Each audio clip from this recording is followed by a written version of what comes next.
Entonces, bueno, les decía, definición del contexto asociado a la problemática es la investigación, ¿sí? ¿Cómo definieron a partir del caso del proyecto formativo integrador? Pues cómo complementaron la investigación viendo de pronto videos o algún documental o buscando textos en internet o buscando, digamos, datos en las diferentes páginas de las instituciones en Colombia, relacionadas obviamente al tema de los desastres naturales o al tema de las estadísticas.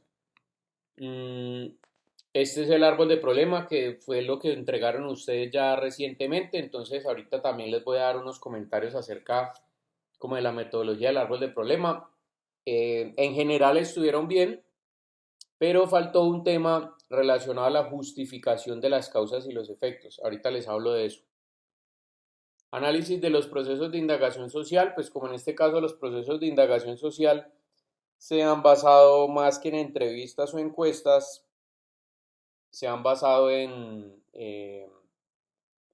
lecturas de noticias o de textos encontrados en internet o de, digamos, todo lo que establezca pues como el estado del arte que ustedes hayan encontrado en páginas de internet, pues entonces obviamente el análisis tiene que ser concluyente desde el punto de vista de la generación de necesidades y de atributos. Entonces la investigación o los puntos claves de la investigación pues también deberían aparecer obviamente en la entrega. Entonces eso es lo que se va a calificar en este punto.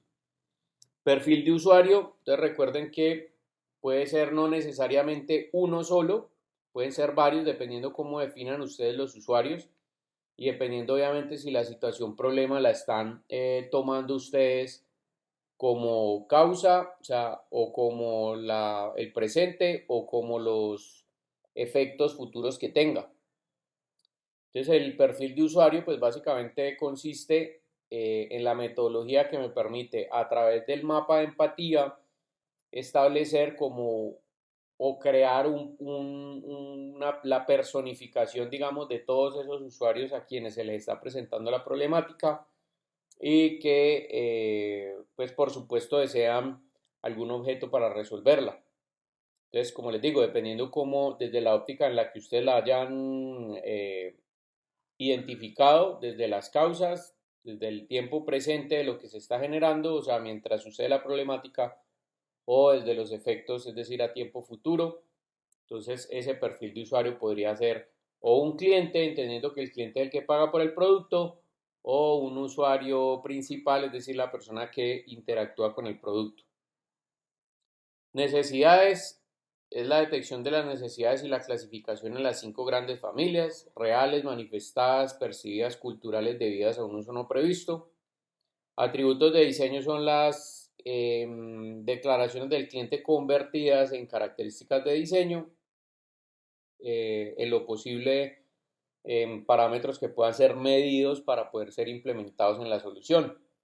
Entonces, no solamente el listado de atributos, sino que adicionalmente, pues que esos atributos estén clasificados en las grandes familias: metas, restricciones, funciones, implementaciones. ¿Listo? Esas son las 4 grandes familias.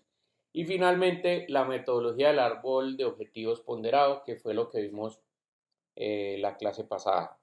¿Listo? Entonces les voy a leer, digamos que los procesos, ustedes ya más o menos saben cómo funciona el tema de las rúbricas.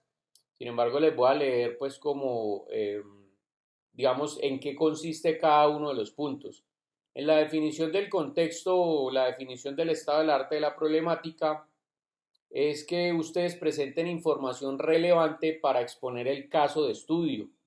¿Sí? Esa información pues va a permitir definir un contexto en el que se desarrolla la problemática y dicha problemática es analizada coherentemente en términos de las dimensiones humanas, tecnológica y contextual. Lo que siempre hemos hablado, para poder llegar a la definición del problema, uno tiene que definir la problemática desde las 3 variables que son el usuario, el mercado y la tecnología, teniendo como el usuario como la persona que directamente se le está presentando la situación problema. El mercado es cuántos como ese usuario existen y en qué contexto están viviendo, están compartiendo. Y finalmente la tecnología, que es los objetos que actualmente intentan dar solución a esa problemática. Entonces, la investigación debería definir eso, ¿no? El siguiente punto, que es el análisis de la problemática del método gráfico del árbol de problema. Entonces definen el problema específico a resolver a través del análisis de causas y efectos identificados en el contexto, estableciendo claramente la correlación entre ellos y estructurando de manera gráfica el árbol de problema. La información suministrada está soportada por referentes bibliográficos. De aquí hay algo importante, muchachos, y esto se los quería comentar porque cuando me hicieron la entrega del árbol de problema, obviamente hicieron ustedes un muy buen trabajo en la aplicación desde el punto de vista de analizar causas, los efectos y encontrar, digamos, esa frase corta que identifica la problemática o la define, ¿sí? En pocas palabras, o sea, la definición del problema tiene que llegar a la carencia, a evidenciar la carencia de un objeto o un servicio o, digamos, algún elemento que se solicita para resolver una situación determinada. Bien, entonces ustedes llegaron a ese punto. Ahora, ¿cuál fue el tema? De pronto en lo que a veces cuando leía causas y efectos no entendía un poco cómo estaban relacionados o desde qué punto de vista, o sea, desde qué perspectiva lo estaban viendo ustedes para poder entender su visión de cómo generaron la definición de esa problemática. Es que en las conclusiones, bueno, de hecho, la gran mayoría de ustedes no puso conclusiones del árbol, ¿sí? ¿A qué me refiero con las conclusiones? A que recuerden que la metodología del árbol de problema es, cuando yo ya tengo la definición del problema, lo que estoy generando es el desglose de esa situación problema en subproblemas y en subcategorías de problemas, refiriéndome a las causas primarias, causas secundarias, efectos primarios y efectos secundarios. Entonces, desde ese punto de vista, me hubiera gustado que en la conclusión del método, pues primero hubieran soportado por qué aparecían esas causas primarias, secundarias y efectos primarios y secundarios dentro del árbol de problema. Es decir, a través de investigación encontramos que una de las causas eran esta y la otra, los efectos eran este y lo otro. ¿Listo? Por lo menos colocar como las referencias de la información clave que les permitió llegar a esas conclusiones de causas y efectos. Y número dos, que teniendo en cuenta que cuando uno hace esta metodología, pues básicamente lo que está haciendo es ese desglose de la situación problema en problemas mucho más pequeños, pues me hubiera gustado que ustedes me especificaran por cuál de esos problemas, o sea, cuáles de esas líneas de problemas pequeños se iban a meter ustedes para empezar a plantear las soluciones. ¿Listo? Entonces, les faltó en esa parte del análisis de la problemática, la conclusión del método. Sí, ahí está el método gráficamente, pero pues faltó la conclusión, faltó escribir la conclusión. Bueno, profe, nosotros nos vamos a dedicar en la parte de las causas a establecer, digamos, y nuevamente aquí vuelvo al tema de la definición de la problemática, que es la carencia, es evidenciar la carencia de un objeto o un servicio o de un elemento que solucione determinada problemática. Entonces, a través de las causas nos damos cuenta que estos problemas se pueden evitar, por ejemplo, educando a la gente para que no construya sus viviendas en zonas de ladera y no sé cuánto. Entonces, nuestra solución pues va a estar dada por un elemento que permita precisamente hacer la educación de estas personas para que se eviten construir en zonas de peligro. ¿Listo? Por ejemplo, ¿sí? Por poner un ejemplo. Entonces, o lo pueden hacer desde los efectos. Listo, ya surgió todo el tema de la luz de tierra, el desastre natural. Listo. Entonces, esta solución que nosotros vamos a plantear, pues va a permitir reubicar a las personas mientras vuelven otra vez a integrarse socialmente, eh, digamos, a reubicarse también geográficamente dentro de un nuevo estilo de vida. ¿Listo? o mientras ocurre la problemática, pues queremos desarrollar un producto que permita que las personas que están viviendo en zonas de ladera o en zonas de alto riesgo, pues puedan minimizar, o sea, continúen viviendo allí, pero puedan minimizar el riesgo de que cuando ocurra un desastre natural, pues pierdan la vida, ¿sí? Que por lo menos sea un producto que intente garantizar eso. Entonces allí estaríamos hablando de soluciones desde las causas, desde los efectos o desde la problemática actual, ¿sí? Entonces me faltó esa conclusión. Entonces, por supuesto, pues deben complementar ese punto para la entrega del 11 aquí.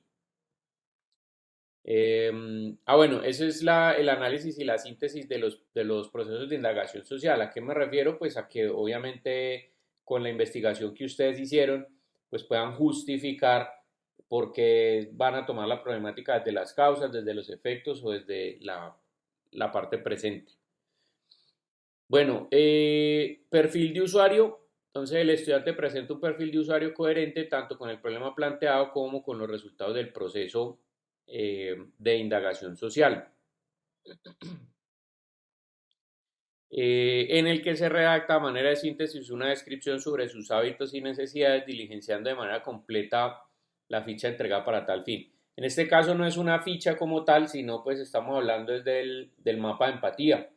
Entonces, cuando se responden esas preguntas de qué piensa, qué siente, qué ve, qué escucha, eh, cuáles son sus debilidades y fortalezas, pues lo que hacemos es crear o personificar todas esas características en un personaje, ¿listo? En un perfil, eso es lo que se llama el perfil de usuario. A ese perfil de usuario le vamos a dar nombre, le vamos a dar un aspecto, ¿sí? Vamos a buscarnos una foto, por ejemplo, de más o menos cómo luce la persona, le vamos a dar edad, le vamos a empezar a dar un montón de variables en las cuales nosotros a través de una historia que contemos de ese personaje podamos identificar la problemática, ¿sí? Cómo se está suscitando esa problemática dentro de un determinado contexto. Entonces probablemente esa persona va a tener familia, va a tener unas labores, o sea, se va a dedicar a X o a Y cosa.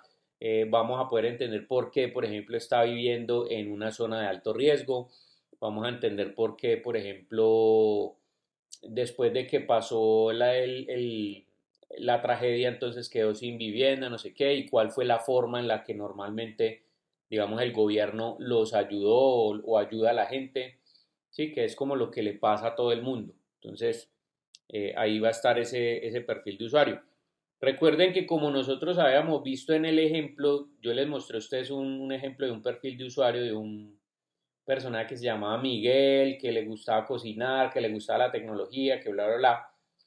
Recuerden que lo que buscan esas características es que yo a través de inferir información, ¿sí? De ponerle lógica al asunto y empezar a relacionar esas variables del perfil de usuario, pueda identificar las características que no menciono del usuario, pero que sin embargo, pues las otras características que sí mencioné me van a llevar a pensar eh, sobre su vida.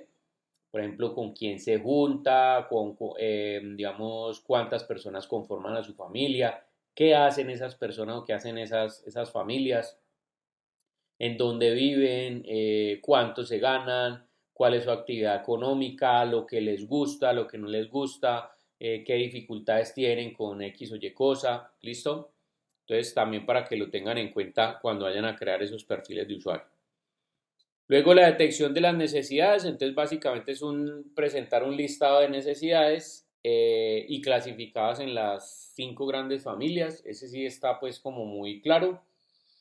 Yo diría que cuando estamos hablando de necesidades, del número de necesidades o el número de ítems que debe tener esa lista, ese listado de necesidades, yo diría que como mínimo unas 20, independientemente de que sean todas esas 20 clasificadas como reales o como manifestadas o como lo que sea, pues diciendo una exageración porque obviamente 20 necesidades pues no van a estar todas clasificadas en una sola familia, pero digamos independientemente de que hayan de las 5 o no hayan de las 5, sino que hayan de 2 o 3, pues no pasa nada. Ahora, eso es lo mínimo que debería aparecer en términos de listado de necesidades. Si quieren hacer más, no hay ningún problema. ¿Listo? De hecho, pues entre más información tenga uno, pues mucho mejor porque eso le va a generar más adelante más atributos de diseño. Y eso es lo que realmente necesitamos, que se generen muchos atributos de diseño para que a la hora de pensar en las alternativas de solución, pues podamos tener más y mejores ideas. Luego viene el tema de los atributos de diseño y su clasificación. Entonces estas son las características dictadas por el usuario en el contexto y también las que yo infiero obviamente de esa investigación contextual. Entonces está nuevamente aquí clasificadas. Aquí sí es importante que aparezcan varias dentro de cada una de las diferentes familias. Y acuérdense de lo que veíamos la clase pasada, que depende de cómo yo redacte un atributo de diseño, ese puede pertenecer a una familia o a otra o a varias, ¿listo? Vuelvo otra vez con el ejemplo, digamos que el producto debe ser liviano, ¿listo? Ahí estoy hablando de un atributo que se clasifica como un objetivo. Pero si yo digo el atributo debe pesar menos de 1 kilogramo, estoy refiriéndome a lo mismo, a que sea liviano, pero en este caso ya no lo estoy diciendo como un objetivo, sino lo estoy diciendo como una restricción. O digo, por ejemplo, debe estar hecho de un material, digamos, de madera de balso. Pues yo sé que la madera de balso es liviana, entonces estoy diciendo lo mismo, pero en este caso lo estoy manifestando como, por ejemplo, eh, una implementación. ¿Listo? Entonces mire que como depende de cómo yo redacte la idea dicha por el cliente, la declaración del cliente, pues puedo clasificarla en una o en otra familia o inclusive puedo redactar la idea varias veces desde diferente atributo para que tenga un listado mucho más amplio de los diferentes atributos en las diferentes familias. Nuevamente aquí como mínimo 20 y pues sí deberían aparecer en diferentes familias, ¿listo? Si son más de 20 pues muchísimo mejor porque como les digo, eso les va a ampliar a ustedes las posibilidades cuando vayan a presentar las alternativas de solución de manera independiente. Y finalmente, pues la metodología del árbol de objetivos, que fue lo que vimos la semana pasada, el jueves de la semana pasada, donde pues aquí toman los atributos de los objetivos, metas y objetivos únicamente, los otros los dejamos a un ladito allí que los vamos a utilizar más adelante y esas metas y objetivos, entonces les hacemos un proceso de jerarquización para mirar cuáles son consecuentes con los otros, es decir, si este se cumple, esto me lleva a cumplir otros y después de que tengo ese esquema jerarquizado, entonces ya paso al esquema gráfico y luego desde el tercer nivel, hacer el cuadro de comparación por pares para establecer el grado de importancia y finalmente genero las dos columnas. Bueno, hago la tabla de comparación por pares, el proceso pues de compararlos cada uno con los demás. Recuerden el método de comprobación, ¿sí? Solamente se califican en unos y ceros. Si en una comparativa debe haber un uno, o sea, hay un uno, en la otra debe haber un cero o viceversa. No pueden aparecer nunca dos unos o dos ceros, en ese caso tendrían que remitirse a la investigación nuevamente. Y finalmente, digamos que esto me va a llevar a hacer unos cálculos básicos de dividir algunos valores por otros para poder establecer cuál es el grado de importancia, por lo menos en términos porcentuales, dentro de los objetivos del mismo nivel, pero también con respecto al objetivo principal. ¿Listo? De hecho, si tienen dudas sobre eso, es el momento, muchachos, de hacer las preguntas. Sí, voy a abrir un espacito aquí de preguntas si de pronto no entendieron algunos de los puntos que trata la rúbrica o están todavía con dudas de pronto de la parte teórica que hayan estado aplicando. Porque una cosa es cuando yo lo explico acá y bueno, lo entienden, pero otra cosa es cuando ya empiezo a aplicarlo a mi proyecto. De pronto ahí tengo inquietudes. ¿Listo? Por ahí Joana tiene la mano levantada. Cuéntame. Buenas noches, profe. Buenas noches, compañeros. Profe, varias cositas. Ujú. La primera es respecto a la sugerencia, bueno, digamos el requerimiento que se nos hace respecto al árbol de problemas.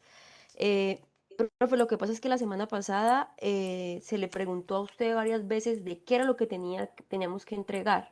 Y también usted fue claro con nosotros y nos dijo que eran dos diapositivas. Una Ajá. con los integrantes del equipo de trabajo y la segunda con el árbol de Con el árbol de problemas. problema. Sí, correcto. Exactamente. La verdad, que mis compañeros me corrijan, nosotros desde introducción que venimos trabajando árbol de problemas, nunca hemos trabajado una conclusión respecto al árbol de problemas.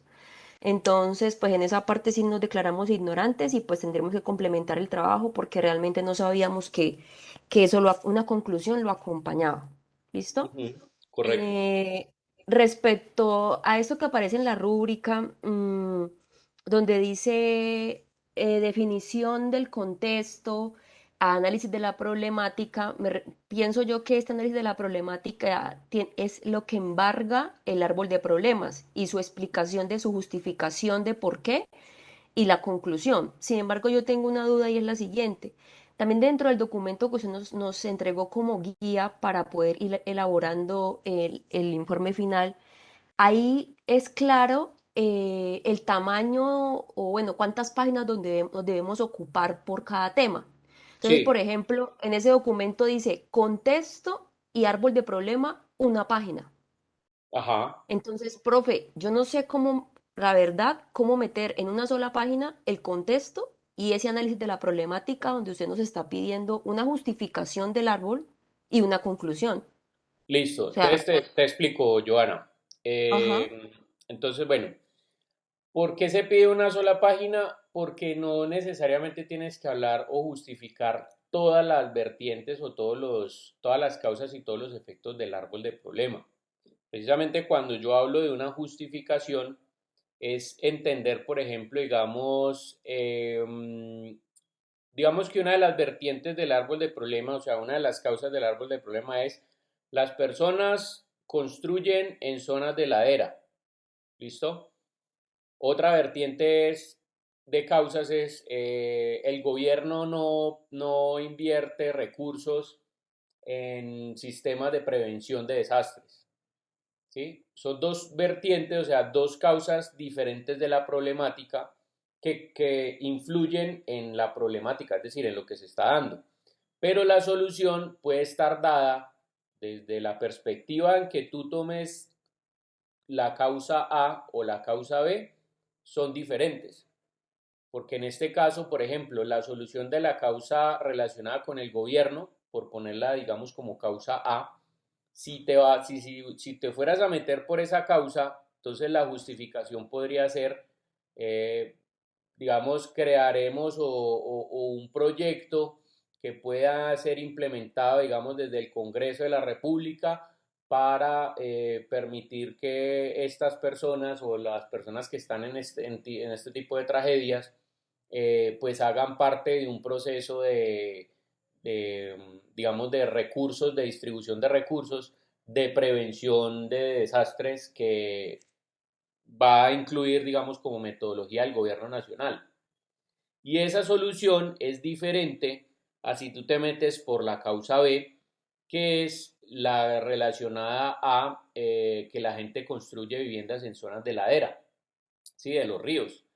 Entonces, la subcausa, pues, o la causa secundaria de por qué esas personas construyen en zonas de ladera puede ser, por ejemplo, porque son personas desplazadas de sus tierras, ¿sí? Digamos, viven en una parte rural y cuando vienen a vivir a las ciudades o digamos, se desplazan a otra parte, ya sea por la violencia o por falta de trabajo o falta de diferentes cosas, a esta nueva zona, pues no tienen una economía estable como para poder adquirir un terreno, ni comprar una casa, ni comprar materiales, no sé qué, sino que precisamente se van a vivir a estas zonas de alto riesgo, donde ellos, pues número uno, puede que conozcan el riesgo, pero no les importa porque pues no tienen más de dónde meterse, ¿sí? Entonces, entendiendo esa causa y esa subcausa, yo podría tomar esa como línea temática y basar mi solución en esa línea temática, que nuevamente te digo es diferente a la del gobierno, porque la del gobierno ya planteamos, digamos, una solución que podría darse. Ahora, o más o menos, o no una solución, sino la carencia de un objeto, en este caso un proyecto de ley, que permita tener un plan de prevención. Digamos que esa sería la solución o la carencia evidenciada de esa línea de causa. Ahora, si hablo de esta, el producto que podamos generar, es decir, se requiere un producto que eduque a la gente sobre por qué no construir sus viviendas en zonas de ladera. Entonces, ahí no estoy diciendo cómo va a ser el producto ni qué características va a tener. Sin embargo, estoy evidenciando la carencia por esa línea temática. ¿Listo? Y esa solución es diferente a la solución del gobierno y a las otras soluciones que pueden haber o suscitarse en las otras líneas temáticas relacionadas a cada causa que ustedes hayan analizado. Entonces, ¿cuál es el punto de la justificación y por qué una hoja? Porque lo que yo les pido a ustedes es no escojan todas las causas o no escojan todos los efectos y me explican por qué están cada uno de ellos ahí dentro del análisis de la problemática, sino que escojan uno de esos en donde ustedes van a basar su solución y justifíquenme únicamente ese. No sé si ahora sí me hice entender. Sí, profe, ya entendí. Sí, lo que pasa es, profe, pues si uno tiene 5 causas, imagínese, en una hoja no nos cabe todo Claro, eso. no alcanza a nadie. Sí, claro, por Mm. muy sintetizado que lo hagas, te vas a llevar más de una hoja. Pero en este caso lo Ok. que quiero es que justifiquen la línea, es decir, ustedes como introducción, porque ahí en el trabajo escrito sí pide que haya una introducción, me hacen un barrido general de la situación problema. Pero ya cuando estén Ujú. hablando de la situación problema, pues como el problema es tan grande y ustedes ya lo dividieron en subcategorías de problema, que son causas y efectos, bueno, dígame por cuál de las ramas o raíces se están metiendo ustedes y justifíqueme por qué se metieron por ahí. Y ahí mismo colocamos la conclusión.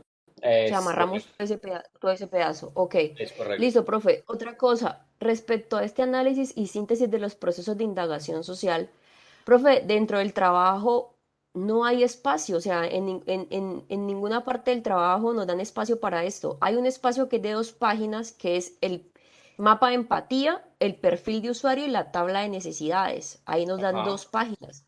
Pero este análisis de síntesis de los problemas de indagación social, lo que yo entiendo es como un marco teórico, ¿sí? O sí. sea, una síntesis de todo lo que consultamos, noticias, papers, lo que sea, hacer la Ajá. síntesis, pero dentro del trabajo como tal, profe, ese espacio no está. Entonces tendríamos que definir cuántas páginas nos va a dar para esto. No, Joana, lo que pasa es que en este caso tú estás pensando que se están mezclando dos cosas, ¿sí? O sea, Ujú. realmente digamos que cuando yo estoy hablando de esta rúbrica Sí, no solamente está calificando la información que aparece en el trabajo o que no debería aparecer, sino también la sustentación que ustedes hacen del proyecto.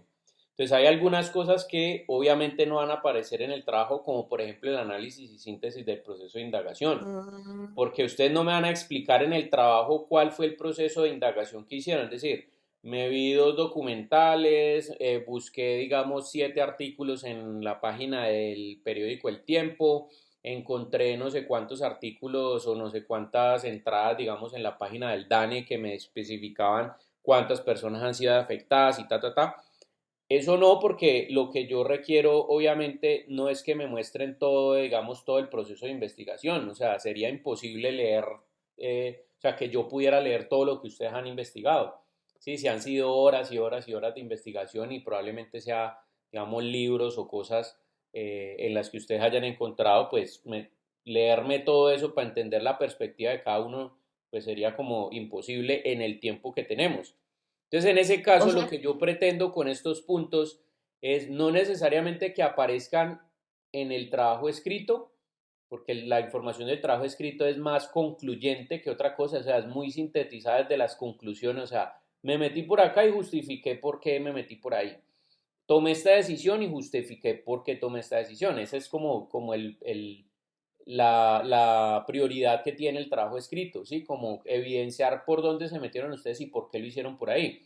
Pero en la sustentación, que es ese videíto que les pedí que se grabaran ustedes mismos como si estuvieran sustentando el proyecto con la presentación en PowerPoint, Ya ustedes ahí en la presentación de PowerPoint sí se pueden regar a hablar de lo que ustedes quieran. Entonces, en este caso, cuando yo hablo del análisis y síntesis de los procesos de indagación social, es que me expliquen de todo lo que ustedes encontraron como información, cuál es la información relevante que la extrajeron allí y que esa información obviamente les dio para poder generar necesidades, clasificar esas necesidades, les dio para generar atributos, poder clasificar esos atributos y que al final, como conclusión del árbol de objetivos, el objeto tiene que llegar a ser esto y debe tener estas y estas características.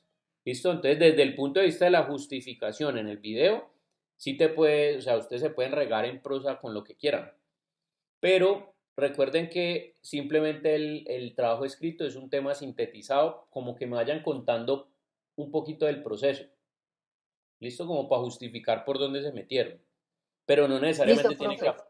aplicar pues toda la investigación y todo eso. Lo que ustedes consideren importante dentro del trabajo escrito que aparezca como de la investigación, colóquenlo como anexo. ¿Sí? Por ejemplo, encontramos este artículo que es muy importante y que está, digamos, expresado palabra a palabra como lo que nosotros estuvimos justificando y por qué nos metimos por allí. Listo, entonces hagan referencia a él. Esta es mi conclusión de la investigación, que es corto, un parrafito corto, y ver anexo 2. Listo, entonces yo voy al anexo 2 y ya encuentro obviamente el texto, la noticia o digamos el enlace, digamos, al video que los llevó a ustedes a tomar esa decisión. ¿Listo? Ok, profe, vale, gracias. Vale. Listo. ¿Qué otra pregunta tienen, muchachos?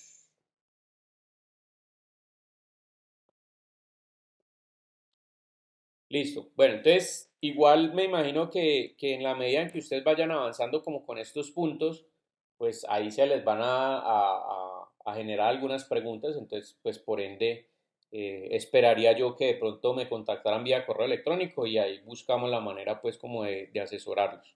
¿Listo?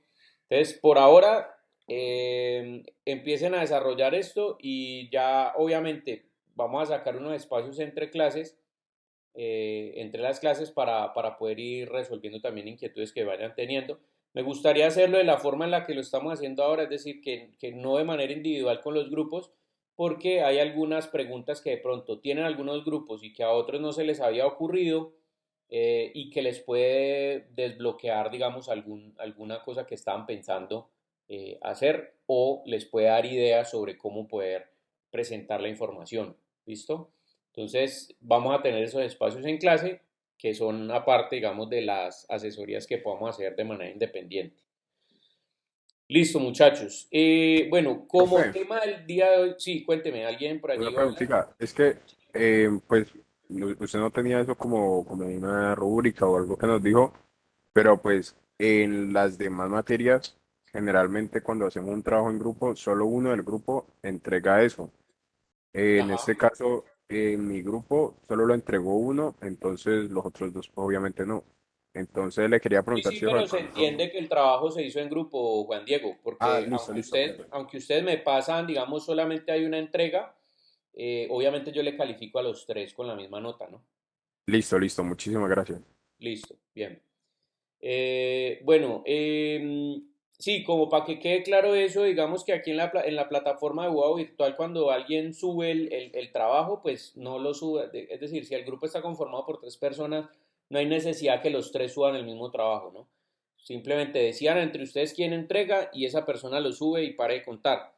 Por ahí alguien me había escrito, aprovecho de una vez, alguien me había escrito que previo a la entrega se le había cerrado ya el link para el tema de la entrega, entonces me lo envió por correo electrónico. No hay ningún problema, yo ya lo recibí, ya leí el trabajo, ya lo estuve mirando, entonces no hay problema. Creo que era el grupo de Jonathan y Duber, si no estoy mal. Entonces no hay ningún lío por ahí, que igual por correo electrónico también, digamos, estuvo bien la entrega. ¿Listo? O sea, sí preferiría obviamente que lo subieran a través de la plataforma, porque a veces me llegan correos electrónicos de los otros estudiantes que yo tengo del diurno, entonces de pronto se me pierde el correo pues revisándolo. pero en esta ocasión, pues por fortuna no había escrito nadie, entonces solamente estaba el correo de ustedes, entonces lo pude descargar. Pero para la próxima vez, pues simplemente hagan la acotacióncita ahí. ¿Listo? No hay problema. Entonces, bueno, muchachos, nosotros, digamos que hasta la clase pasada vimos lo que era el tema del árbol de objetivos ponderado.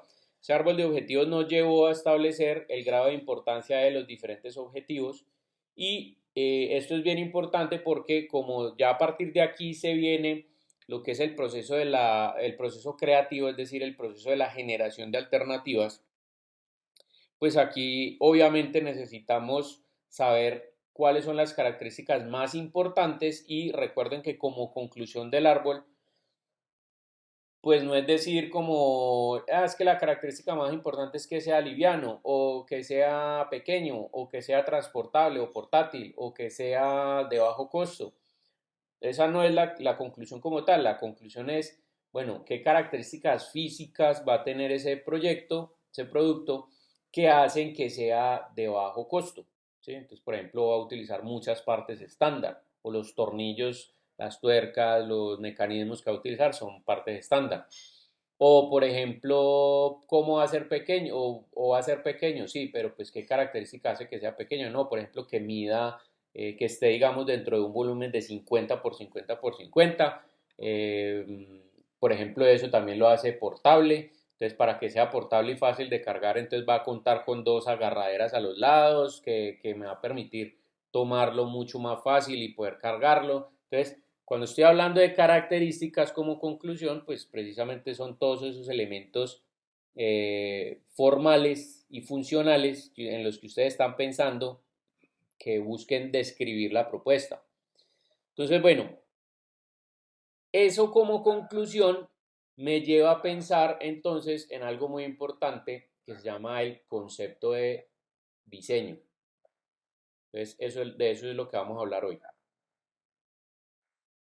Resulta que el concepto,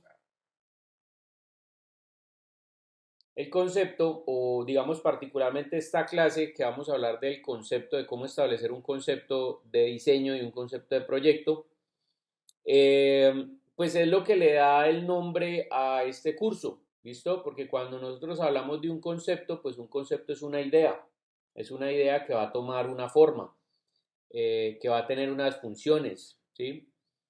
Que va a poder ser aceptada o va a poder ser manipulada, dependiendo obviamente de lo que estemos pensando. Entonces, cuando hablamos del concepto, nos referimos a esa idea inicial en la cual nos vamos a basar y sobre todo que esa idea inicial pues proviene de toda la investigación que hicimos anteriormente porque eso fue lo que nos permitió establecer los atributos, es decir, las características que iba a tener esa idea. Entonces vamos a hablar acerca del concepto de diseño o de cómo establecer la etapa del diseño conceptual. Entonces, este es el primer paso dentro de la segunda fase de la metodología proyectual de diseño, que es la fase creativa. ¿Listo? Entonces se supone que el último paso fue el árbol de problema, perdón, el árbol de objetivos con la conclusión y esa conclusión pues da paso a la primera eh, etapa de la fase de la metodología proyectual número 2, que es la fase creativa. Entonces aquí está la definición del diseño conceptual según estos autores en este libro que se llama Diseño de Producto, Fundamentos y Métodos de 1995.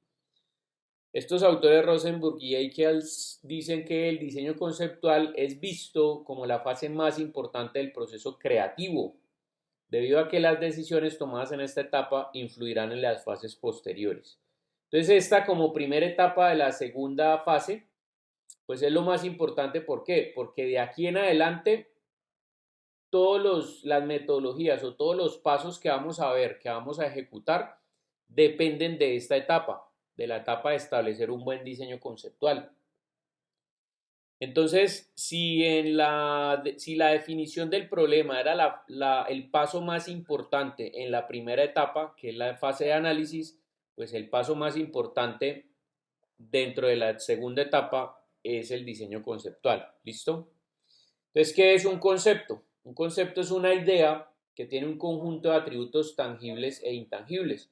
Cuando nosotros hablamos de tangibles o intangibles, pues nos referimos como definición de tangible a lo que uno puede tocar y en este caso intangible, pues lo que no se puede tocar. Es decir, que los productos están conformados por características que yo puedo percibir a través de mis sentidos, porque cuando estamos hablando de tangible no nos referimos únicamente a poder tocar con la mano o con la piel, sino también de todas esas características que tienen los productos y que estimulan mis sentidos, ¿listo?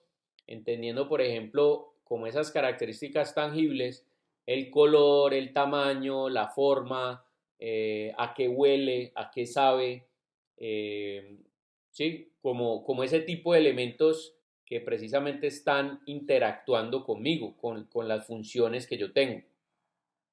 Entonces, cuando hablamos de los tangibles, pues estamos hablando precisamente de todas las características, ¿sí? ¿Cuál es la tecnología que utiliza? ¿Qué tamaño tiene? ¿Qué funciones cumple? Por ejemplo, de qué materiales está hecho, qué colores tiene, cuáles son los acabados que tiene, ¿sí? Las texturas. Entonces, todos esos elementos son los elementos tangibles con los que viene el producto. Pero también están los elementos intangibles. Entonces, cuando hablamos de los intangibles, son lo que adquiere uno cuando uno compra un producto, pero que a pesar de venir con el producto, yo no los puedo tocar o no puedo interactuar con ellos. ¿Alguien me da un ejemplo de acuerdo a esa idea o esa definición? ¿Me da un ejemplo de qué es un intangible en un producto? Comodidad, Por ejemplo, la ergonomía. comodidad que ofrece, ¿sí? Podría ser. ¿Qué otra cosa?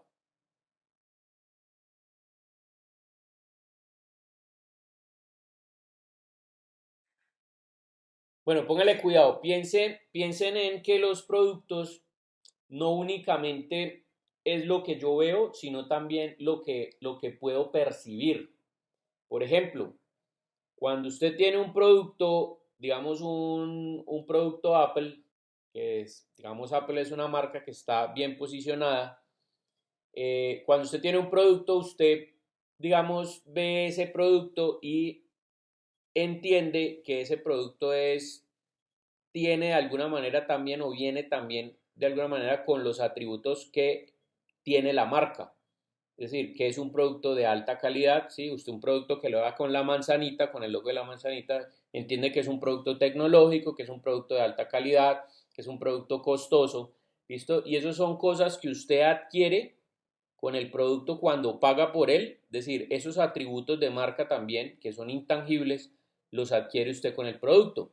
Y eso hace que, por ejemplo, el día que usted quiera vender su celular, ¿sí? Para comprarse otro, lo que sea, pues el precio de venta sea mucho más alto que otros celulares que, por ejemplo, no tienen esa marca, ¿sí? Entonces, esos atributos son los elementos que usted adquiere con el producto, pero no necesariamente interactúa con ellos. Por ejemplo, en ese orden de ideas, la calidad también, ¿sí? La calidad es un atributo intangible. El servicio postventa, ¿sí? Si usted compra un carro, digamos en la Chevrolet, entonces a los 6 meses lo llaman y le dicen, don Jorge, ¿cómo le va? ¿Cómo le ha ido con su carro? Esperamos que muy bien. Recuerde que en la primera revisión usted tiene un descuento del 60%. Si trae el carro otra vez aquí al concesionario para el cambio de aceite y no sé qué y tal, y miramos el cambio del filtro y la revisión de los primeros 5.000 kilómetros. Entonces, eso yo lo adquiero, o sea, poder que me traten con ese servicio, lo adquiero pagando por el producto, ¿listo? Entonces, es algo con lo que yo no puedo interactuar, sin embargo, viene con el producto. Entonces, esos son los intangibles. Y eso nace también desde el concepto de proyecto. Entonces, cuando hablamos de que esa idea, el concepto se establece como una idea que tiene un conjunto de atributos tangibles e intangibles, y que esa idea es percibida o esos atributos son percibidos por los consumidores o clientes reales y potenciales como el valor o características capaces de satisfacer sus necesidades o deseos. Recuerde que aquí estamos hablando de diseñar objetos que se conviertan en el deseo para solucionar una situación, problema. Entonces, en este caso, ¿cuál es el producto o cuál es la característica que tiene ese objeto de deseo? Pues es un atributo que puede ser un atributo tangible o intangible. pero tengan en cuenta que lo que hace que yo escoja un producto por encima de otro es algo que se llama el valor agregado o el factor de innovación. Es decir, qué tan innovador es un producto con respecto a otro. Eso es lo que hace que yo me decida por tomar ese producto X por encima del de la competencia. Entonces, en síntesis, ¿qué es un concepto? Pues es la comprensión de la dinámica del producto con el fin de mostrar las mejores cualidades del mismo. Es decir, el concepto como idea debe establecer los atributos tangibles e intangibles en función del valor agregado, ¿sí? Mostrando siempre el valor agregado del producto, que es lo que permite que ese producto se destaque y se convierta como en el objeto de deseo. Hay tres tipos de concepto cuando yo los establezco, ¿sí? En una etapa creativa. Está el concepto de proyecto, el concepto de diseño y está el concepto de producto. ¿Listo? Estos tres conceptos tienen, o sea, aunque van con la misma idea, se establecen en tres momentos diferentes de la etapa creativa. Cuando hablamos del concepto de proyecto, es la descripción de la idea.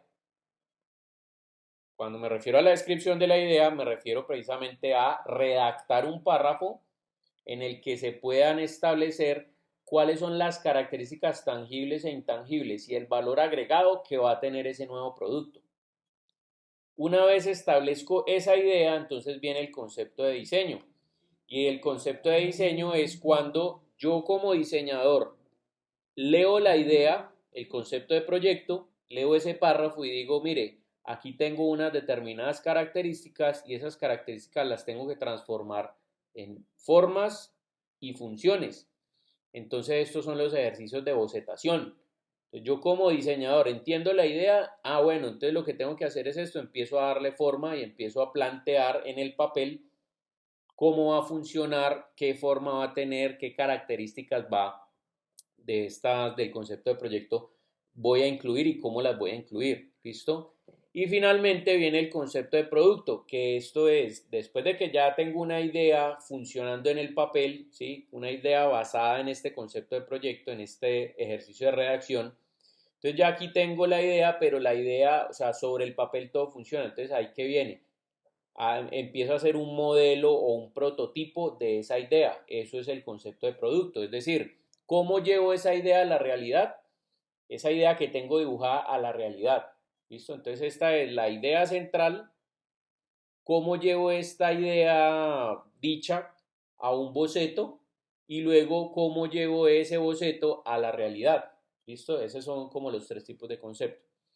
¿Qué es lo que debemos tener claro aquí? Que en cualquiera de estos tres tipos de concepto, ese concepto siempre debe agregar valor a un producto, ¿sí? O sea, aquí es donde donde se está estableciendo el valor agregado al producto o el factor de innovación.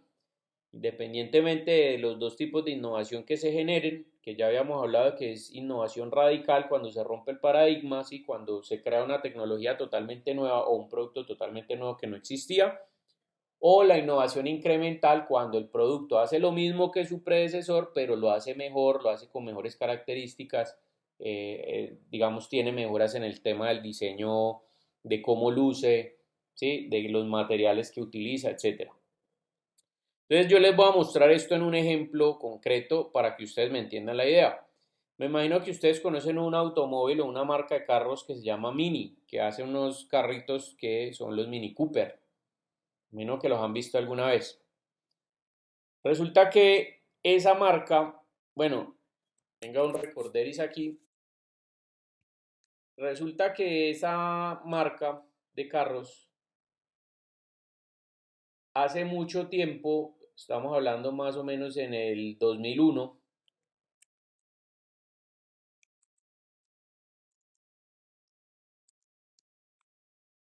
hizo un relanzamiento de este carrito. Este carrito que es el carrito de Mr. Bean, que me imagino que lo han visto ustedes cuando Mr. Bean lo daban en televisión. Fue el primer Mini Cooper, ¿sí? Este modelo. Entonces, lo que hizo la marca, bueno, la marca desapareció, quebró, esa marca quebró y después, unos años después, aproximadamente en el 2001, el grupo BMW adquirió la marca, ¿sí? Entonces ellos compraron esa marca y lo que hicieron fue un relanzamiento de este mismo carrito, que es el Mini Cooper que ustedes conocen, ¿sí? Entonces cuando hablamos del Mini Cooper, pues este ya es, digamos que más evolucionado, es decir, más vanguardista. Vamos a ver si este era el relanzamiento que ellos hicieron, ¿sí? Entonces mire que allí ya hay un concepto de proyecto. ¿Cuál era el concepto de proyecto? Vamos a tomar las líneas del Mini Cooper tradicional, este carrito del Mr. Bean, y vamos a traerlas a nuestros días. En el caso del 2001, pues digamos a un diseño más vanguardista, es decir, un diseño que evoque ese tema clásico, pero que tenga un motor y unas características de frenado, de suspensión, de comodidad de los carros o de las tecnologías actuales. Entonces, eso es lo que comúnmente se conoce como un concepto retrofuturista, que fue lo mismo que hicieron con el Volkswagen Beetle, ¿sí? El Volkswagen, Profe, yo creo que un ejemplo también claro es lo que ahora hicieron con lo del Twingo, ¿no? Con lo de correcto, ese, con lo de ese revuelo que hicieron, sacaron un nuevo modelo de un Twingo. correcto, exactamente. Sí, es un relanzamiento. Mire, aquí lo que pasa, este es el Volkswagen que nosotros conocemos, pues que se creó por allá bueno, de hecho, este es el primer escarabajo, por allá en Alemania. Y luego, por allá también en el año 2001, se creó,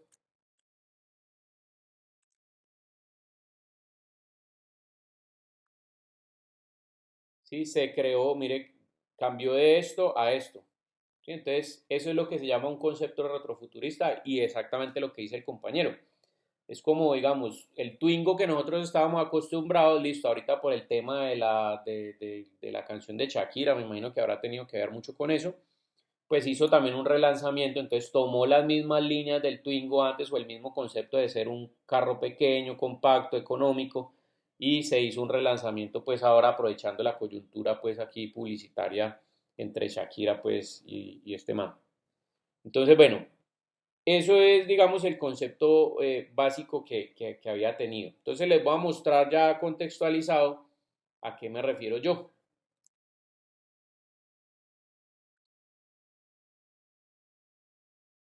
Bueno, póngale cuidado. Cuando se hizo ese relanzamiento en el 2001 del Mini Cooper, la gente de Mini Cooper estuvo sacando el mismo automóvil desde el 2001 como hasta el 2010 o hasta el 2012. Entonces en el 2012, pues notaron que la gente pues como que, o sea, como que ese carrito tenía unas ventas, pero pues esas ventas estaban ahí como normales. Entonces ellos querían vender más, pero obviamente para vender más pues necesitaban rediseñar ese carro, ¿sí? Rediseñar el concepto, es decir, generar otro concepto. Entonces allí es que viene el concepto de proyecto del ejemplo en concreto que les traigo. Mire, concepto de proyecto. Este es un ejemplo de lo que pasó pues con el Mini Cooper. Ellos ya tenían el Mini Cooper, entonces lo que iban a hacer es desarrollar bajo el concepto formal de un Mini. ¿Qué significa eso? Tiene las mismas líneas de diseño, lo único es que esas líneas las van a tomar como punto de partida, pero van a desarrollar un campero pensado para las personas que buscan algo más que un carro pues que se mueva en la ciudad. Y de esta manera, pues que sea un carro que pueda prestar mayor comodidad a los ocupantes. Entonces, pues hay que entender los contextos, ¿no? Porque cuando hablamos de un campero, pues no es lo mismo un campero para Europa que un campero, pues para acá, para Colombia. Entendiendo el contexto de que en Europa, pues las carreteras destapadas son aquí como la Simón Bolívar en Cali, pues, ¿sí? A diferencia de lo que sucede aquí en Colombia, que cuando hablamos de una carretera cafetera, digamos, es una trocha donde no hay sino barro y piedras y, mejor dicho, es muy difícil de transitar. Entonces, obviamente, entendiendo el concepto que esto es un carro europeo, pues se está hablando de un nuevo campero pensado para las personas que quieren salir de la ciudad de pronto de picnic, a la finca, no sé qué, todo eso, como a otro terreno. Y para eso, mire, el crossover debe ser multifuncional y se complementará con tracción en las cuatro ruedas. Entonces, ¿cuál es el valor agregado aquí? Mire que aquí se está dando con esta idea, este concepto de proyecto se está estableciendo los atributos tangibles que va a tener el carro y adicionalmente el valor agregado que se le va a dar.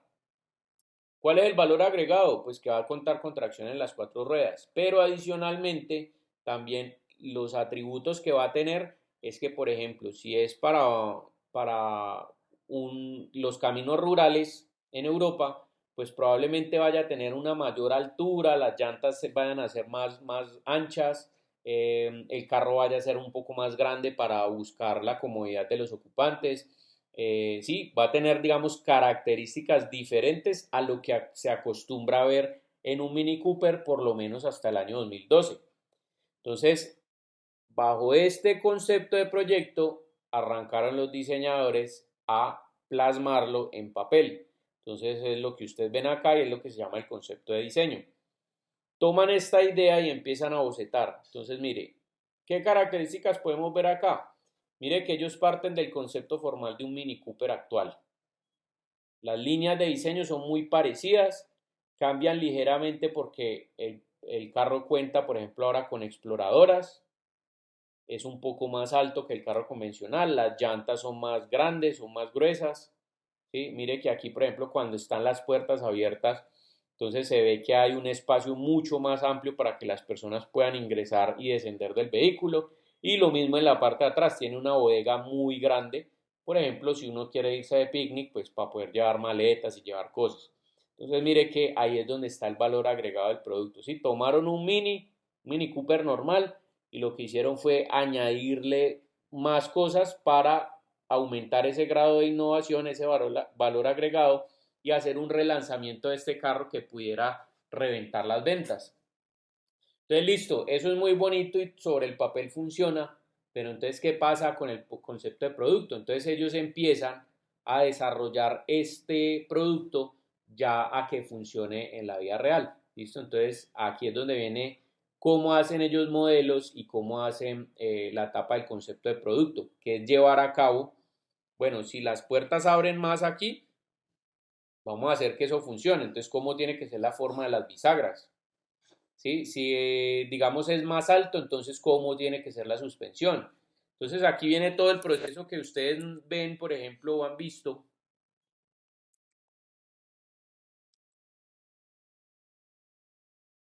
Profe, Bueno, no me queda clara la diferencia entre concepto de diseño y concepto de producto.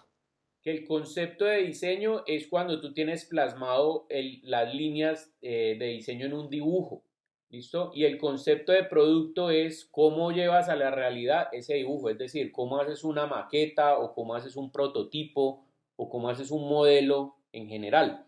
Entonces ya te voy a mostrar precisamente el producto. Bueno, el producto es este es el Mini Cooper que se generó en esa época, en el 2012, que es el Countryman, que este es un poquito más grande. Pero les voy a mostrar imágenes de cómo hacen, es que no me acuerdo cómo es el nombre de la arcilla, Clay, listo, el Clay Model, véalo aquí. Entonces, por ejemplo, después de que yo tengo los dibujos, arranco a hacer modelos. Entonces, mire que las empresas automotrices hacen estos modelos, que estos modelos los hacen en una arcilla, en una especie de arcilla que se llama clay, es una arcilla plástica, donde básicamente aquí lo que intentan evaluar son los aspectos formales de ese producto. Después de que está dibujado, entonces yo lo llevo a cabo así. Entonces lo que hacen es que lo modelan en arcilla y luego lo empiezan a cubrir con vinilo de diferentes colores y al final esto queda, digamos, como si fuera un carro real, ¿sí? Porque tiene las llantas y todo, pero no es funcional. Entonces, ¿para qué les sirve a ellos esto? Porque, por ejemplo, hay tecnología 3D de escaneo, donde ellos llegan y convierten esto en un modelo 3D real y, o sea, real me refiero a escala 1:1, y cuando ya está establecido como un modelo tridimensional, pues ya yo lo puedo fabricar, ¿sí? Puedo adaptar mi proceso productivo para que las máquinas puedan desarrollar todas las láminas y todas las partes. ¿Listo? Entonces es mucho más fácil llevar la idea desde el dibujo a la realidad. Mire, aquí hay otras partes, digamos, otras fotos del proceso.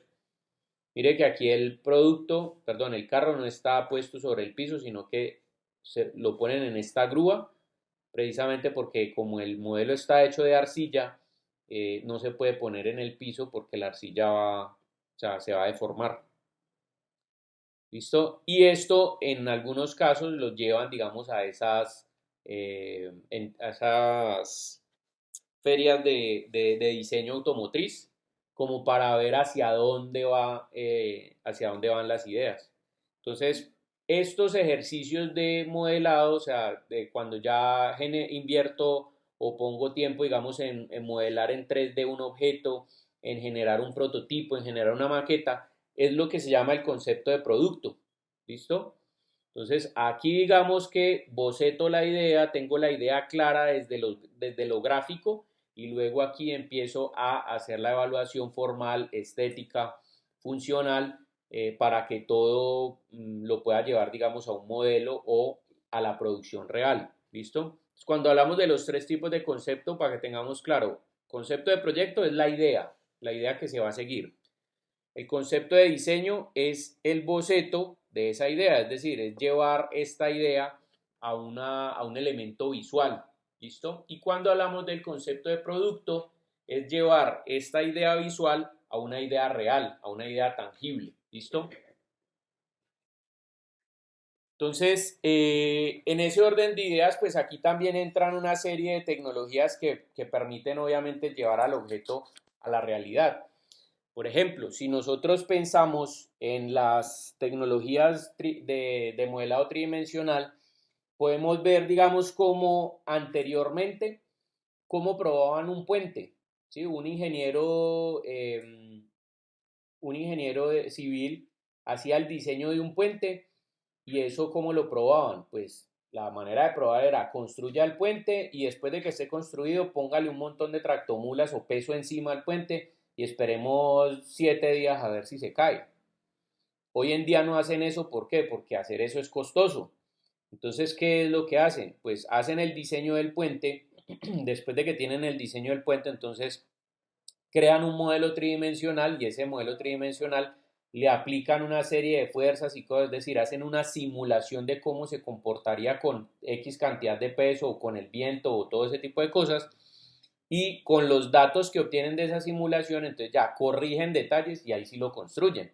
Entonces ahí están, digamos, las tres fases digamos, de la parte de establecer un concepto, ¿sí? La idea, trabajar en cómo se ve la idea, cómo va a funcionar, ¿sí? Concretar la idea y aquí ya es generar el modelo de la idea. ¿Tienen alguna pregunta sobre esto, muchachos?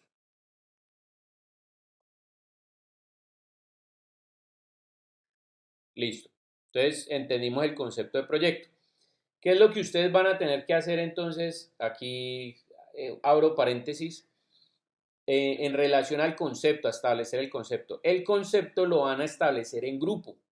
Es decir, con la conclusión del árbol de objetivos que ponderaron, como ustedes saben qué características debe tener, qué características tangibles deben seguir esos objetivos que busca alcanzar el producto, que sea liviano, que sea barato, que sea grande, que sea así, ese tipo de cosas. Entonces, como ustedes le dan características para que se cumplan esas características de objetivos, pues eso nos va a servir para poder redactar el concepto de proyecto, que es la idea que establece formalmente y funcionalmente cómo va a trabajar un producto. Entonces allí, ahorita les voy a dar una guía para que ustedes puedan redactar ese concepto. Bien, luego vamos a realizar un proceso individual que busca que ustedes hagan el concepto de diseño. Es decir, cada uno de los miembros del grupo lo que va a hacer es tomar la idea que hicieron en grupo y va a plantear su propia versión de esa idea, o sea, cómo ve esa idea. Entonces cada uno de ustedes va a empezar a bocetar las ideas que tienen acá, o sea, lo que se imaginan, lo que los lleva a pensar esa idea a partir del ejercicio creativo. Y luego Cuando ya tengamos varias ideas, pues lo que vamos a hacer es aplicar unos métodos de selección de alternativas para escoger una de las ideas y empezar a llevarla ya a un nivel mucho más detallado, es decir, concepto de producto, que empecemos a definir, por ejemplo, bueno, nosotros dijimos que si es que, por ejemplo, es una casa, que la casa iba a tener una puerta, bueno, ¿cómo va a tener esa puerta?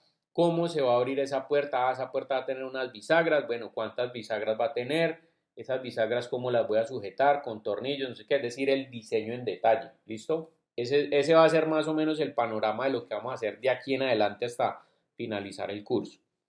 Cierro el paréntesis allí y continúo con algunos otros ejemplos. Bueno, en la etapa del concepto, o sea, para establecer esa etapa del concepto, esa idea, pregúntese cuál es la propuesta de valor de su producto. Entonces, ¿qué valor añadido tiene el producto al traerlo al mercado? ¿Cómo funciona el producto para crear valor al cliente? ¿Cuál es la diferencia de su producto en el mercado con respecto obviamente al de la competencia? Y cómo su producto inspirará los deseos del mercado objetivo. ¿Sí? O sea, cómo su producto, con ese valor agregado que usted le va a imprimir, va a ser diferente de lo que la gente está acostumbrada a ver en el mercado. Si es que hay productos competencia, porque si no hay productos competencia, pues usted seguramente va a liderar con esa idea. Entonces vamos a ver ejemplitos. Mire, cuando ustedes ven los autos concepto, ¿sí? Cuando yo hablo de autos concepto, pues digamos que el producto concepto no es ajeno o no es únicamente exclusivo, digamos, de las automotrices.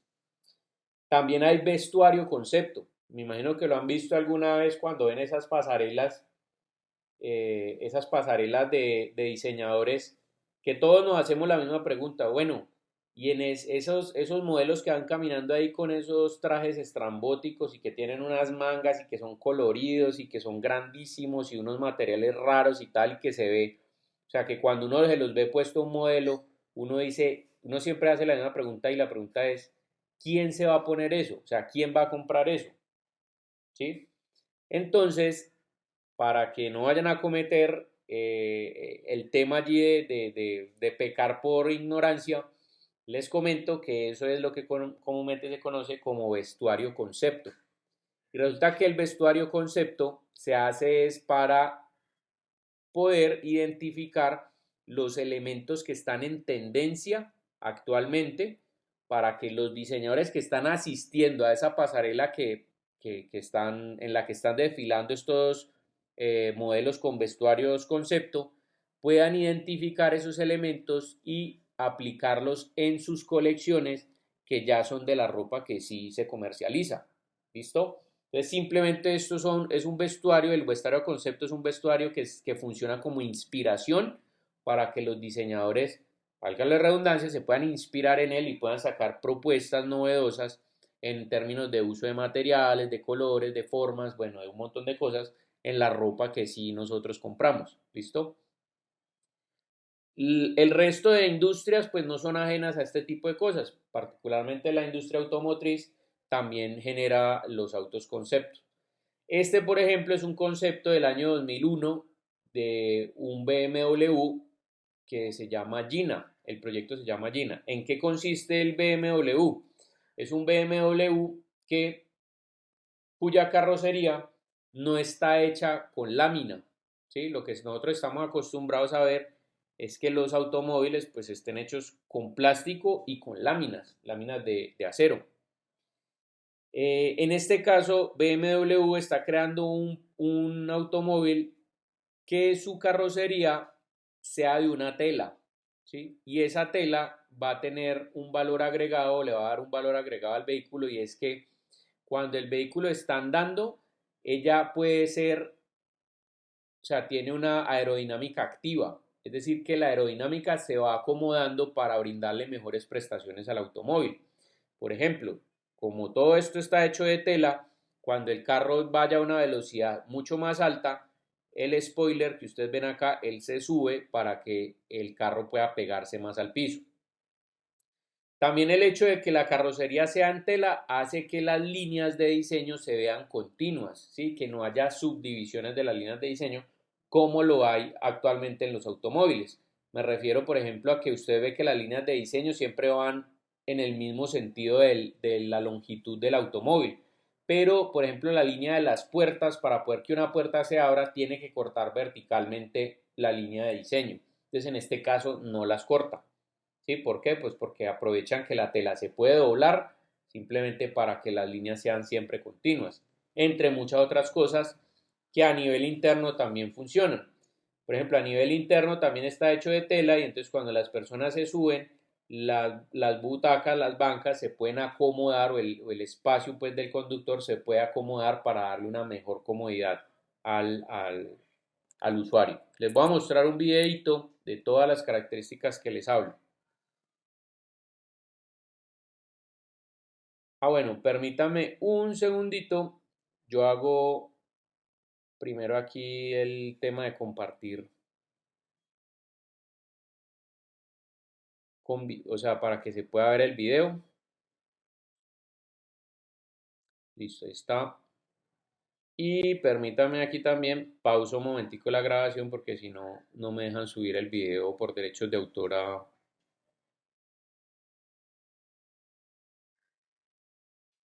YouTube. Entonces, bueno, cuando nosotros hablamos del concepto, una buena estrategia creativa para la creación de conceptos de proyectos consiste en asociar ideas para innovar. ¿A qué me refiero? Mire que, por ejemplo, cuando les voy a poner el ejemplo de la telefonía celular, ¿sí? El teléfono celular nace de resolver dos diferentes necesidades. En este caso, la necesidad de comunicarse y número dos, la necesidad de portabilizar esa comunicación. Y esto ha sucedido, digamos, con varios productos, es decir, se han generado productos innovadores cuando yo tomo las diferentes necesidades y las asocio. Por ejemplo, en el caso de las impresoras multifuncionales, ¿sí? Inicialmente las impresoras únicamente lo que hacían era reproducir un archivo en papel, el archivo que yo les enviara, ¿sí? Pero las impresoras multifuncionales lo que hacen es generar la asociación de diferentes conceptos para producir mayor funcionalidad. Es decir, las impresoras multifuncionales no solamente imprimen, sino que también escanean, hacen fotocopias, sirven como fax y etcétera, etcétera. Entonces mire que esto genera productos más innovadores. Les voy a poner un ejemplo de un producto muy chévere que se llama Coolest Cooler y ya me van a entender cómo funciona. Mire, este producto reúne o asocia los conceptos de cada uno de estos elementos que ustedes ven acá. El concepto de una licuadora, de una hielera, digamos, de los platos que necesita para un paseo, de un elemento cortante, pues, como para preparaciones, un power bank, es decir, una batería, y un parlantico de estos que se conectan por Bluetooth, ¿sí? Este concepto, perdón, este producto reúne todos estos elementos y hace que al reunirlos se cree un factor de innovación que automáticamente lo convierte como en un objeto de deseo. Entonces, mire, este es el producto, Coolest Cooler. Les voy a mostrar el video de este producto, que es el último que tengo acá, para que ustedes lo puedan observar. Asociar diferentes conceptos pues sirve para innovar. Este producto, si quieren, lo pueden buscar en internet. No el producto, digamos, como para comprarlo y eso, sino me refiero al proyecto. Y se van a encontrar ustedes con unas imágenes del desarrollo. ¿Sí? Mire que aquí están los ingenieros y los diseñadores trabajando en el prototipo. Entonces ellos cuentan en el proyecto, en el enlace ese que tiene el proyecto que muestra el video de las diferentes actividades que ellos tenían, cómo crearon el concepto de proyecto, luego el concepto de diseño, que son los bocetos, y luego el concepto de producto, que es lo que ustedes están viendo acá, ¿sí? Como haciendo los prototipos y todo lo demás. Pero bueno, ¿qué es lo más importante, digamos, de todo esto? Que allí se puede evidenciar que cuando ellos crean el concepto de proyecto, es decir, esa idea redactada que tiene los atributos tangibles e intangibles y el valor agregado del producto, está compuesta esa idea de estos 10 elementos, es decir, un concepto de proyecto bien estructurado debería mencionar estos 10 elementos que ustedes ven acá. Primero, el concepto de proyecto debería definir el producto, ¿sí? Debería darle una identidad. Entonces, hablar, por ejemplo, esto es una hielera que va a contar con, digamos, la parte de trituración de una licuadora, va a tener unas llanticas, no sé cómo, no sé qué. Sí, entonces, debería definir el producto como tal. Debería proponer materiales, ¿sí? Va a estar fabricada en plástico, va a estar fabricada en madera, va a tener una estructura metálica, va a tener, digamos, unas ruedas de goma.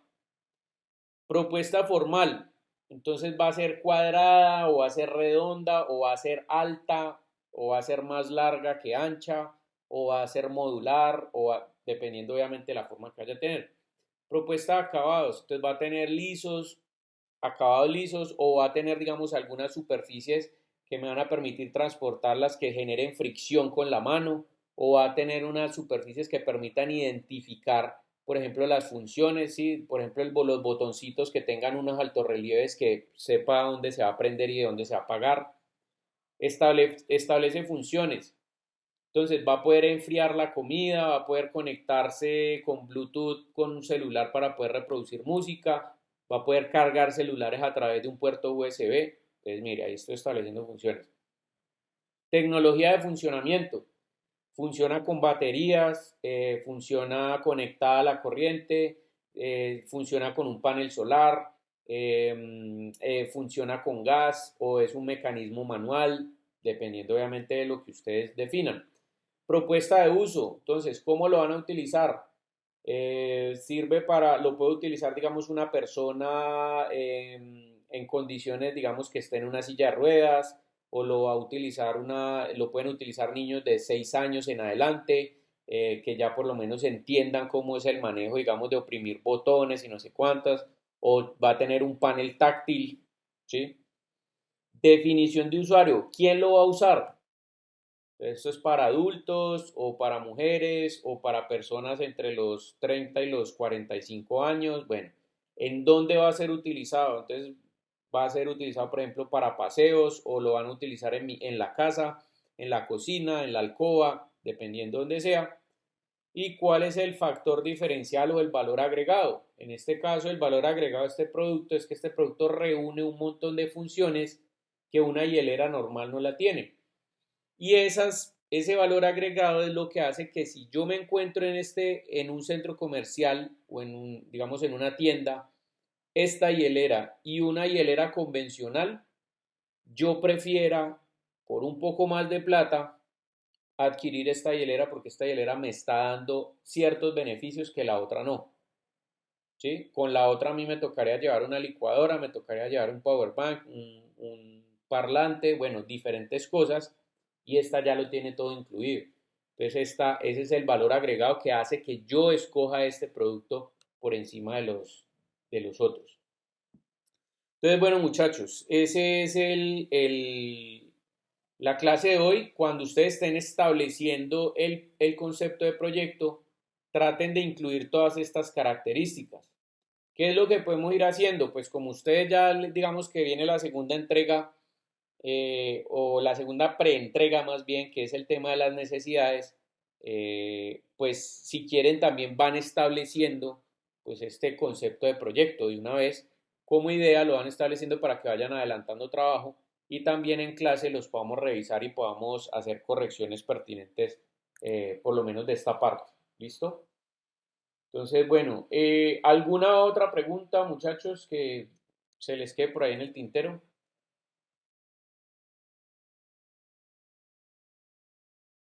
Profe, tengo una consulta sobre la entrega de las necesidades en Sí, cuanto en la plataforma esta es hasta el día de mañana, ya te confirmo la fecha. Dame un segundito. porque la fecha dice 30, pero está hasta las 00, o sea, mañana medianoche. Ya, permíteme un segundito que es que tengo aquí. Sí, como para ver, porque ya no sucedió precisamente el día sábado con lo Sí. de la primera entrega. Bueno, dice aquí en el archivo que la fecha está para el 30 de marzo de 2023, correcto. Entonces me dices que en la plataforma está para El 30, pero desde las 00:00, o o sea sea, que desde el sería 29 a mañana las 12. medianoche. ¿Ah? Ajá. Listo. Entonces ya le voy a modificar la fecha para que ustedes puedan tener libertad, digamos, de subirlo hasta las 11:59 del 30. Ok, listo, profe. Gracias. Listo. ¿Alguna otra observación, muchachos? Sí, profe, entonces definamos para esta entrega usted qué es lo que espera en el entregable. No, para esta entrega, digamos, de las necesidades, simplemente es el listado de necesidades y clasificadas en las 5 grandes familias. Ok, Listo, este sí es el listado neto. Obviamente ese listado pues tuvo que haber salido o surgido, digamos, de una investigación y tal, pero eso sí se va a calificar ya en la entrega como tal, de acuerdo a la rúbrica que les mostré al principio de la clase. Listo, entonces para esta parte únicamente lo que requiero es el listado, cómo se va a clasificar ese listado dentro de las 5 grandes familias y sobre esa clasificación y el listado, pues yo les haré correcciones como de no, estaba aquí en la otra familia o si les quedó bien o esta habría que buscar una mejor redacción para que entre dentro de esta familia o algo así. O sea, esos son el tipo de comentarios que les haré posterior a la entrega de esa, ¿no? sí, profe, pero entonces podríamos mirar algo de esas necesidades que tenemos dudas en mi grupo o le Claro, enviamos al correo a sí, si usted. las tienen allí y las quiere mostrar de una. Sí, solamente es pues estamos haciendo hasta ahora una tablita, entonces sí voy a compartir el documento. Dale, listo.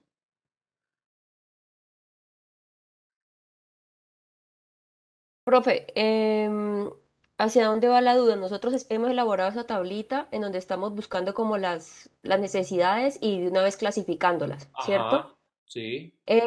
La primera pregunta es la siguiente. ¿Una necesidad real puede ser al mismo tiempo una necesidad manifestada o no se puede repetir? Sí, Porque, por ejemplo, claro, necesidad real, depende cómo las tenga redactadas. De hecho, lo que veo ahí veo que está bien, porque cuando ustedes hablan de una necesidad real, digamos, cuando una persona manifiesta el servicio que le puede proveer un producto, que en este caso es un lugar para vivir o ujú, para convivir o para pasar, digamos, estar en familia, me estoy refiriendo al servicio que puede proveer una casa o un lugar como tal. Entonces estamos hablando de una necesidad real.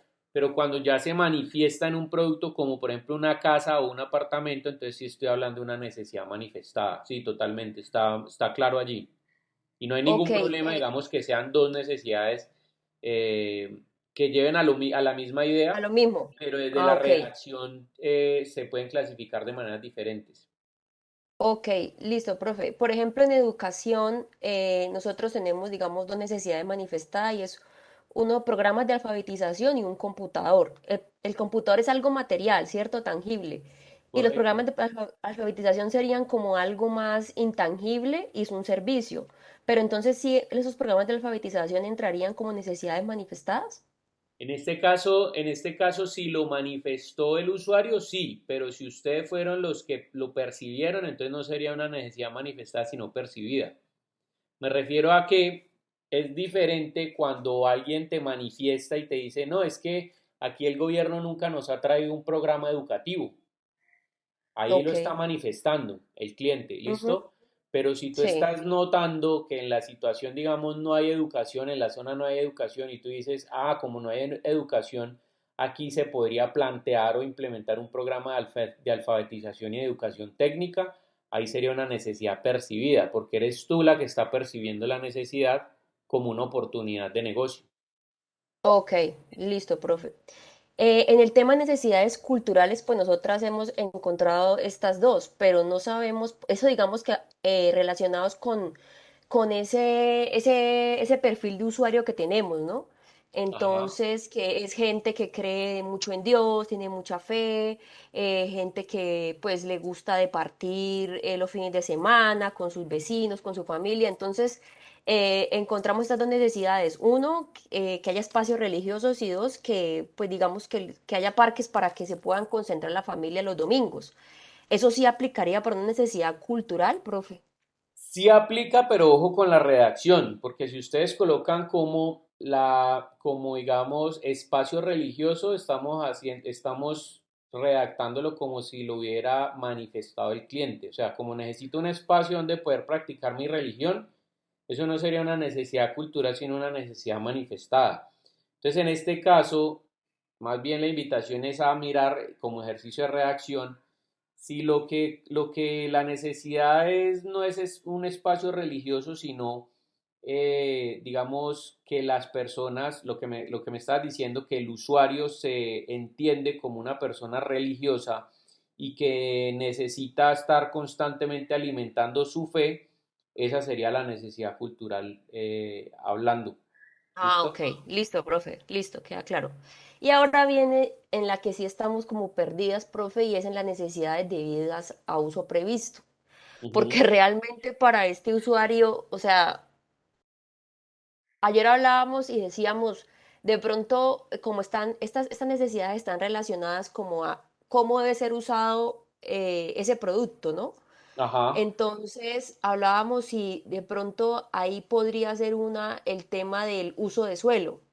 ¿Sí? Que no pueden ir a construir casa en cualquier lado, por ejemplo, sino que tiene que ser un suelo que haya así, que tenga estudio, obviamente, geosuelo, pues, para poder Ujú. construir casa. O sea, ahí en esa parte realmente estamos confundidas, no vemos norte en esa clasificación de necesidades. No sé si nos puede orientar mejor. Vale, supongamos, a ver, las necesidades debidas a un uso no previsto son las que salen o surgen a partir del uso y el mal uso que se le da a los productos. ¿Listo? Si por ejemplo lo que Ujú. estamos hablando es que las viviendas actualmente ellos las están construyendo en zonas de alto riesgo, pues precisamente o de manera directa, esa sería la necesidad de un uso no previsto. Es decir, están construyendo las viviendas en un suelo que no, o en un área, en una zona donde es de alto riesgo. ¿Cuál es el riesgo que puede ocurrir? Pues que a través de una creciente el río se pueda llevar la casa o a través, digamos, de una luz de tierra puedan sepultar la casa, ¿listo? Y se puedan morir ellos. Pero en O ese sea que orden de ideas, entonces, por ejemplo, si ujú. las vamos a basar en la solución como tal, pues se supone que si ellos están manifestando que necesitan un lugar para vivir o una casa o un apartamento, entonces, ¿qué características debería tener ese apartamento para que no sea mal utilizado? Por ejemplo, esa casa tendría que ser resistente, por ejemplo, a las condiciones climáticas. Pero eso no será un atributo, profe. Pues claro, precisamente las necesidades debidas a un uso no previsto te hablan es de los atributos que deberían estar conformándolas para poder hacer cumplir un buen uso. Entonces, por ejemplo, ahí Ok. iría, digamos, necesidad debida a un uso no previsto, que la necesidad, perdón, que la casa resista, digamos, qué sé yo, aguante la creciente de un río, por decir algo, o que la casa aguante las condiciones climáticas de sol y de agua durante 3 meses o durante más de 3 meses, que es, por ejemplo, digamos, el periodo que ustedes definieron que es de una vivienda temporal, ¿sí? Por llamarlo de alguna Ok. manera. Entonces, ¿a qué me lleva todo esto? Y esto no solamente para tu grupo, sino para todos. Después de que yo tengo estas necesidades, a partir de estas necesidades, yo puedo generar atributos de diseño. Entonces, por ejemplo, si en las necesidades debidas a un uso no previsto, yo ya tengo el atributo que era lo que mencionaba la compañera cuando me preguntó, ¿eso no es un atributo? El hecho de que resista el agua o las condiciones climáticas, claro, ese es el atributo, pero no la característica específica del atributo. Cuando yo hablo que la necesidad debida a un uso no previsto es que la casa temporal que yo vaya a hacer resista las inclemencias del clima, inclemencias climatológicas, ya sea mucho sol o mucha agua, ahí puedo hablar de qué, de materiales. Entonces, si yo digo que esté hecha de madera o que el techo esté hecho de zinc, ahí estoy generando qué, atributos de diseño, en este caso clasificados como implementaciones. O por ejemplo, cuando digo que la casa pueda ser trasladada, ¿sí? Esa es una necesidad debida a un uso no previsto. ¿Por qué? Porque si yo digamos, tengo mi casa puesta en un punto y a mí me dicen, hey, sálgase de allí porque las lluvias están haciendo estragos y están, posiblemente vaya a haber una luz de tierra porque se está desprendiendo la loma allá arriba. Listo, yo cojo mi casa y la paso para otra parte, o sea, la puedo hacer portable o la puedo hacer que se pueda trasladar. Eso es una necesidad de un uso no previsto. ¿Por qué? Porque estoy hablando de una característica que puede tener el producto que hace que se pueda utilizar bien. Pero entonces el hecho de que esa vivienda se pueda trasladar, esa es una característica o una necesidad de un uso no previsto. Ahora, ¿cuáles serían los atributos relacionados con esa necesidad? Por ejemplo, que sea una vivienda plegable, ahí estoy hablando de una implementación. Que sea una vivienda liviana, ahí estoy hablando de un objetivo. Que sea una vivienda hecha de madera, ahí estoy hablando de una implementación. Que sea una vivienda que no pese más de 200 kilogramos, estoy hablando de una restricción. ¿Sí me hago entender? Sí, profe. Sí, lo que pasa es que yo estaba, pues, digamos, con la duda, porque como ahí en las indicaciones dice prácticamente como una nota, como que pilas, son necesidades, no atributos, ¿no? Ahí hacen, Claro, en un claro, paréntesis, hacen pero la por eso te aclaración. digo, es que cuando hablamos de atributos, es la característica, a ver, la necesidad es lo que me lleva a pensar en los atributos, pero en algunas ocasiones vas a encontrarte que las necesidades es un atributo generalizado, o sea, es un atributo del cual puedes sacar, o sea, un atributo general del cual puedes sacar atributos específicos, como el ejemplo que te acabo de poner. Si yo necesito que la vivienda sea resistente a las inclemencias del clima. Eso es un atributo que puede ser clasificado, digamos, como un objetivo, porque estoy hablando de que la vivienda sea resistente. Claro, pero a partir de ese atributo yo puedo generar otro listado de atributos específicos. Entonces estoy hablando que esa necesidad me dio a pensar un listado de atributos, así como las necesidades culturales también te van a dar un listado de atributos y las necesidades reales también y las necesidades manifestadas también. Ok. ¿Listo? Listo, profe, gracias. Vale, vale, con mucho gusto. ¿Quién más tiene preguntas, muchachos? Listo. Entonces, hagamos una cosa. Vamos a dejar allí y más bien como en la medida en la que ustedes vayan adelantando el tema, si tienen inquietudes, me mandan un correíto. Yo trato de revisar, pues eso, estar pendiente del correo mañana para mirar a ver qué inquietudes tiene y si es cuestión de cuadrar como una asesoría o algo, lo cuadramos rápidamente. ¿Listo? Entonces, bueno, muchachos, nada, dejemos hasta allí. Feliz noche y bueno, feliz resto de semana. Nos pillamos el jueves si Dios quiere. Gracias, Listo, profe. profe, gracias. Vale, mucho gusto.